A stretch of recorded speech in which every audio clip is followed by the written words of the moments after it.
Sono passate da pochi minuti le 11. Dal Palazzo di Giustizia di Treviso, dove si è appena conclusa l'udienza per il crack di Veneto Banca, esce l'ex presidente del CDA della Popolare, Massimo Lanza. Nei suoi confronti prima un ironico applauso, poi la disperazione dei risparmiatori prende sopravvento e volano insulti e sputi.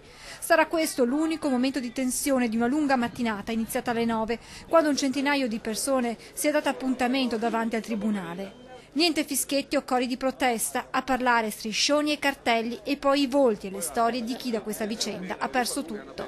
Mia mamma tanti anni di Svizzera, tanti anni di duro lavoro, si è vista azzerare i suoi risparmi, è inaccettabile. Siamo tutti a terra perché veramente ci hanno portato via tutto. Non so di che avete messo via con un obiettivo di essere tranquilli. Di avere una vecchiaia serena.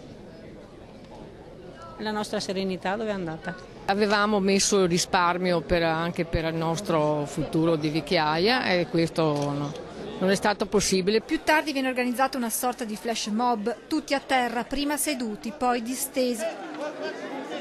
Presenti anche l'ex sindaco di Spresiano Riccardo Missiato e l'attuale primo cittadino di Cornuda Claudio Sartori. Esserci per testimoniare, dobbiamo essere responsabili dei nostri risparmi come cittadini perché ci hanno rubato anche la dignità. La mia comunità ha perso 32 milioni complessivamente, però le vicende che io ho sentito, le storie di tanti risparmiatori, è chiaro che hanno richiamato la mia attenzione. Tra l'altro sono un piccolo risparmiatore anch'io. Le notizie che arrivano dal Palazzo di Giustizia non sono quelle sperate. Per questi e altri risparmiatori bisognerà ancora aspettare, ma loro non si fermano, pronti a tornare a manifestare.